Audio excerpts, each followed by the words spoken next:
Good morning, everyone. We will continue our study today. Students, today we will learn ancient history. Chapter name is Traders, Kings and Pilgrims. आज हम लोग व्यापारी, Kings यानी राजा और तीर्थयात्री के बारे में पढ़ेंगे प्राचीन भारत से। ये जो तथ्य होंगे, ये जितने भी आपको बताए जाएंगे इतिहास में, ये सभी ट्रेडर, किंग्स और पिलग्रिम से ही बताए जाएंगे। सो स्टूडेंट्स, वीडियो को स्किप ना करें, पूरा वीडियो देखें और अपने नॉलेज को इंक्रीज करें। I will explain you both English and Hindi. मैं आपको बता दूं कि मैंने प्लेलिस्ट में हिस्ट्री से जुड़े हुए, हिस्ट्री से संबंधित काफ़ी वीडियो डाली है। एनसीईआरटी बेस, आप उसे ज़रूर देखें। मैंने एमसीक्यू भी डाला है, उसे भी आप देखें और अपने नॉलेज को इंक्रीज करें। ओके, हम लोग जानते हैं द साउथर्न किंगडम के बारे में, दक्षिण भारत के साम्राज्य के बारे में। 3 साउथर्न किंगडम्स, द चोला। आप 3 साउथर्न किंगडम के बारे में जाने। एक है चोल, चेरा और पांड्या। एक राजा थे चोल, चेर और Pandya. Existed during the Maurya period also. इनका जो अस्तित्व था वह मौर्य साम्राज्य के समय में था। Though they were not part of the Mauryan empire, लेकिन ये पार्ट नहीं थे मौर्य एम्पायर के, मौर्य एम्पायर के भाग नहीं थे। Yet they had a very close relationship with that empire, लेकिन इनका एक क्लोज रिलेशनशिप था। किससे क्लोज रिलेशनशिप था? तो मौर्य साम्राज्य से क्लोज रिलेशनशिप था। Okay, this kingdoms became powerful in south India. ये जो किंगडम है वह कहाँ शक्तिशाली बने, पावरफुल बने, इसको भी आपको गौर करनी है। तो साउथ इंडिया में करीब करीब कब? तो 2300 साल पहले। The earliest Tamil composition, Tamil की महान रचना क्या थी? तो उसकी रचना थी संगम लिटरेचर, जिसे आप इतिहास की किताबों में पढ़े हैं। ऑल्सो मैंसन इन द वर्ड म्यूवेंदार, इसमें एक शब्द का प्रयोग किया गया है म्यूवेंदार के बारे में, जिसका मतलब होता है 3 चीफ, 3 सरदार। Okay, Muvendar was used for the heads and this 3 ruling families. देखिए, मूवेंदार जो थे वह प्रयोग करते थे, ये मुखिया होते थे परिवार के। उसमें से 3 परिवार था, एक था चोल, दूसरे थे चेर, तीसरे थे Pandyas. This kingdom were along the coast. ये किंगडम कहाँ पर शासन कर रहे थे? कोस्ट पर, यानी समुद्री किनारे। और इसके साथ साथ आप कह सकते हैं कावेरी वैली के पास। Along the coast and the Kaveri valley, Kaveri घाटी थी। कावेरी नदी के बारे में जानते हैं, ये दक्षिण भारत की नदी है। Okay, among the various river valley, बहुत से नदी घाटी वैली थे। That of the Kaveri is the most fertile, उसमें से जो कावेरी नदी थी वो बहुत उर्वरक थी। So this kingdom became rich, ये जो साम्राज्य था बहुत धनी था, और क्योंकि यहाँ की ज़मीन जो थी फर्टाइल थी, काफ़ी उर्वरक थी, इसलिए जो साम्राज्य था बहुत धनी था। अब हम लोग एक एक करके जानेंगे जो सरदार थे, राजा थे, जिनका साम्राज्य था, उनके बारे में। पहले हम लोग जानेंगे Cholas. The Chola kingdom was the most famous among this 3 kingdom. Chola जो थे ये 3 राजाओं में सबसे प्रसिद्ध राजा थे। It was in the Kaveri delta. ये कहाँ रहते थे? तो कावेरी डेल्टा के पास रहते थे। It is covered the modern districts of Tanjore. Tanjore था इनका डिस्ट्रिक्ट जो था। यानी आपसे प्रश्न पूछा जाएगा चोल की राजधानी क्या थी, तो तंजौर आप कह सकते हैं। एंड तिरुचनापल्ली इन तमिल, और एक क्या था? तिरुचनापल्ली तमिल में, नायडू में। Okay, it is the capital was Uraiyur. इसकी जो राजधानी थी उरैयूर थी। और डिस्ट्रिक्ट क्या था? वो आप देख सकते हैं, modern district of Thanjavur and Tiruchirappalli in Tamil Nadu. Its capital was Urayur, Ellara and Karikala were 2 important kings of the Chola। अब आपसे ये भी पूछा जाएगा चोल साम्राज्य के शक्तिशाली राजा कौन हुए? तो अब इन दो राजाओं के नाम आप कह सकते हैं, Elara and Karikala. Okay. Kingdom Puhar and the Kaveri Pattanam was a large port trade centre of Chola. यहाँ का जो किंगडम था चोल का, एक तो आप कह सकते हैं फुहार, ये भी क्वेश्चन पूछा जाता है, और दूसरा एराइज होगा कावेरी पट्टनम। ये क्या थे? तो ये चोल साम्राज्य में बंदरगाह थे। स्टूडेंट्स, हम लोग जानेंगे चेर के बारे में। Chera kingdom comprise the present day Kerala. Chera का जो आप कह सकते हैं कि प्रेजेंट डे आज उसे केरला कहते हैं। चेर शासक लोग कहाँ के थे? तो वो केरल के थे, ठीक है। एंड पार्ट्स ऑफ तमिलनाडु, ये तमिलनाडु का भाग था, इसे भी आप गौर करें। Karur and Karur वंजी was is Capitals. इसके राजधानी को भी आप जाने, करूर था, ठीक है, और करूर, और वंजी जो था इसके राजधानी थे, कैपिटल थे। It was situated on the bank of the river Amaravali. ये अमारावली नदी किनारे स्थित था, which is a tributary of the river Kaveri, जो कावेरी की सहायक नदी थी। इसे तो आप समझ ही गए। ओके, जो किसकी सहायक नदी थी? कावेरी की। ओके स्टूडेंट्स, आप इस पिक्चर को भी देखें। ये पिक्चर में दर्शाया गया है सेंकु तूवान ए चेरा किंग। ओके, हम लोग जानेंगे पांड्या के बारे में, पांड्य राजा के बारे में। Okay, the Pandyas kingdom comprise the Madurai. Pandya राजा कहाँ के थे? इसे भी आप गौर करें, तो ये मदुरई के थे। रामेश, यहाँ पर लिखा हुआ रामानाथापुरम, यहाँ पर रामानाथापुरम and the Tirunelveli in Tamil Nadu. इसे आप गौर करें, इसके प्रोनाउंसिएशन को देख लेंगे आप।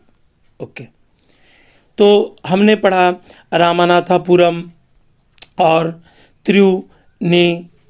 Tirunelveli in Tamil Nadu. Madurai was the capital of Pandya. इसे भी आप गौर करें कि मदुरई जो था वह कैपिटल था पांड्य राजाओं का। अभी आपसे क्वेश्चन पूछा जाएगा कि पांड्य राजाओं का कौन सा राजधानी था, तो आप कह सकते हैं Madurai. Okay, the Pandyas rulers were great patrons of art. ये बहुत बड़े कला और संस्कृति को मानते थे और लिटरेचर को। They arrange the great literary assemblies at the Madurai.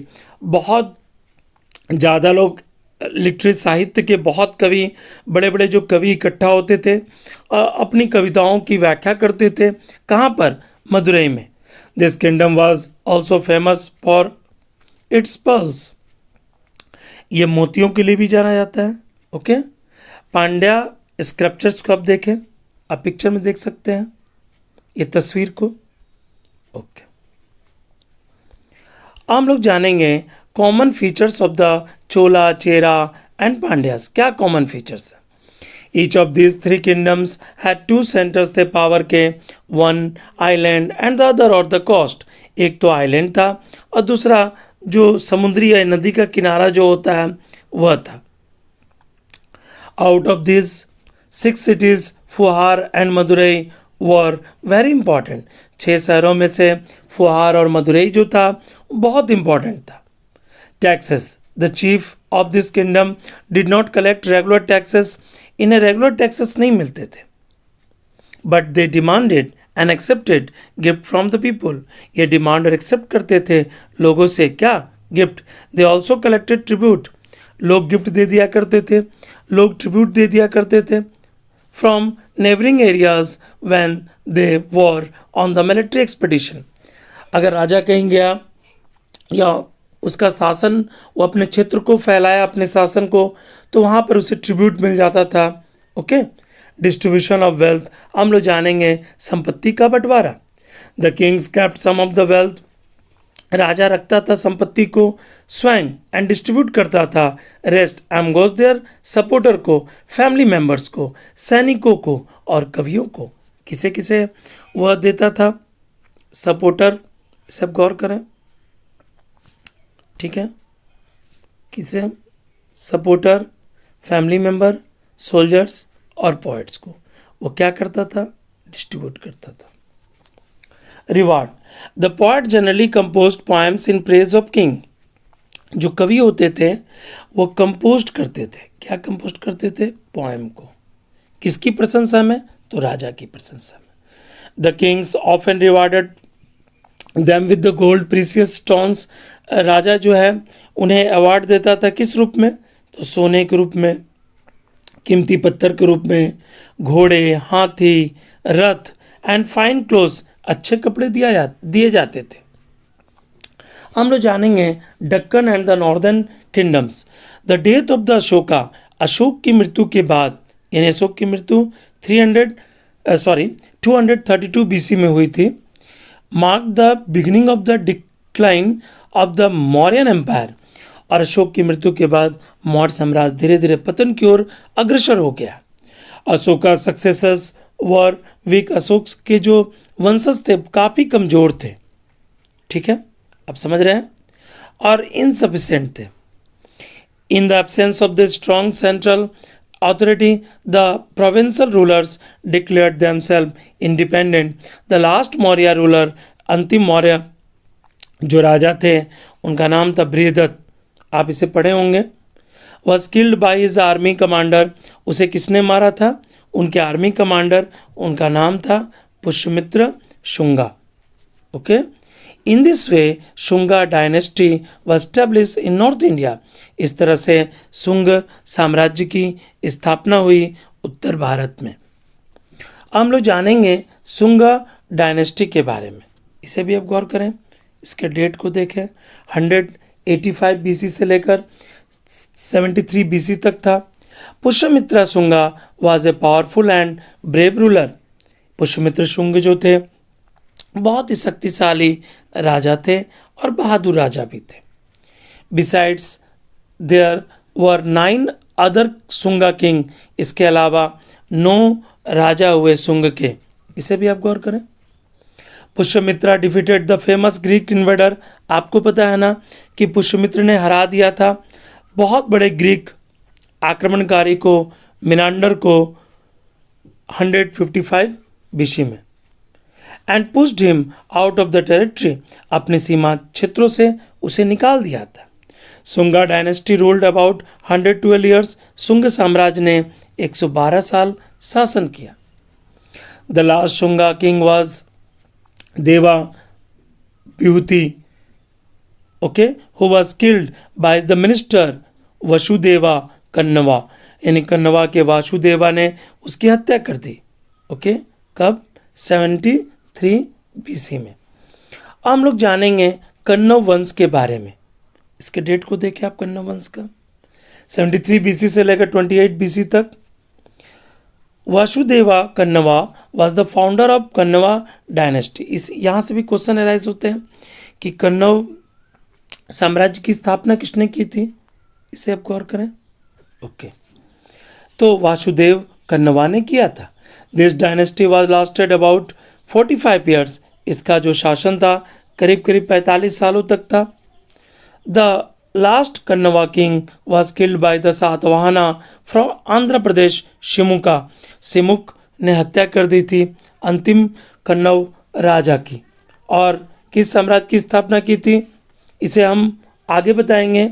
Satavahana साम्राज्य की स्थापना की थी। This dynasties followed the Brahmanical religion. यह जो डायनेस्टी था यह ब्राह्मण को मानता था, ब्राह्मण धर्म को मानता था। सो दे इनकरेज वैदिक राइट्स, उन्होंने इनकरेज किया वैदिक राइट्स को। एंड ऑल्सो परफॉर्म्ड, इसे भी आप गौर करें, वैदिक राइट्स को उन्होंने बढ़ाया और परफॉर्म किया वैदिक सेक्रीफाइस को, लाइक द अश्वमेघ यज्ञ। उन्होंने अश्वमेघ यज्ञ ऑर्गेनाइज किए। Okay, due to the various revolt toward the end of the rule of the Shunga and the Kanva dynasty, their kingdom was reduced to the region around Magadha. उनके साम्राज्य फिर धीरे धीरे किस क्षेत्र में आकर, देयर किंगडम वाज रिड्यूस, उनके साम्राज्य रिड्यूस हो गए किस क्षेत्र में, रीजन अराउंड मगधा के क्षेत्र में। ओके ओके स्टूडेंट्स, हम लोग जानेंगे सातवाहना के बारे में। सातवाहन जो राजा थे, आप उनका डेट देख सकते हैं, 28 बीसी से लेकर AD 225 तक था। Satavahana war the most important successor of the Maurya, ऐसा कहा था कि मोस्ट इम्पॉर्टेंट यह सक्सेसर थे किसके, मौर्य के बाद इन द दक्कन क्षेत्र में।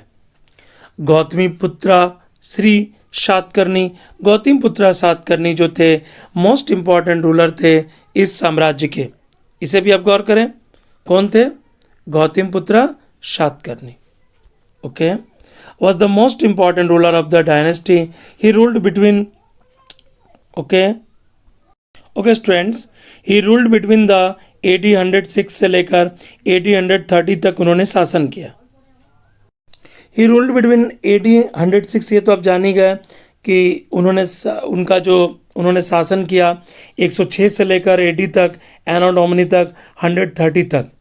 His kingdom covered the upper Godavari valley, उनका जो किंगडम था वो अपर गोदावरी वैली तक था, महाराष्ट्र, कर्नाटका, इसे भी आप गौर करें, गोदावरी, महाराष्ट्र, कर्नाटका, आंध्रा, गुजरात, काठियावाड़, नॉर्थ कोंकण, इसे भी आप ध्यान दें, गुजरात, काठियावाड़, नॉर्थ कोंकण, बिरार, Malwa, modern parts of Tamil Nadu. We know about the mainly from the inscription composed by the mother Gautami Bala Shri. Okay, इसे भी आप ध्यान दें। नॉर्दर्न पार्ट तो आप जान ही गए, जो इंस्क्रिप्शन थे उसे कंपोज किया उनकी माँ गौतमी बालाश्री ने। Shri Satakarni and the other Satavahana rulers were known as the lords of Dakshinapatha. यहाँ से भी क्वेश्चन पूछा जाता है किसे दक्षिण पथ का लॉर्ड कहा जाता है। ओके, तो कहा जाता है श्री सातकर्णी और दूसरे जो सातवाहन राजा हुए उन शासकों को। दक्षिणापथा मीन्स दक्षिण। अब यहाँ से क्वेश्चन एक और एराइज होंगे कि दक्षिण पथा का मतलब क्या होता है। Dakshinapatha means the route leading to the south, जो दक्षिण की ओर जाता है। The term was also used for the entire southern region. Continuous war, especially against the शक के से खिलाफ हमेशा युद्ध हो रहे थे। Gradually weakened सातवाहन, ऐसे सातवाहन कमज़ोर हो गए। Provincial governors declared themselves independent, जो छोटे छोटे गवर्नर थे उन्होंने अपने आप को आज़ाद घोषित कर दिया। And thus the empire broke up into many new kingdom, और यह साम्राज्य धीरे धीरे करके छोटे छोटे टुकड़ों में बट गया। ओके स्टूडेंट्स, आज आपने ये यूनिट कंप्लीट कर ली। यदि आपको वीडियो पसंद आया तो वीडियो को लाइक, शेयर और सब्सक्राइब करना ना भूलें। वीडियो देखने के लिए धन्यवाद।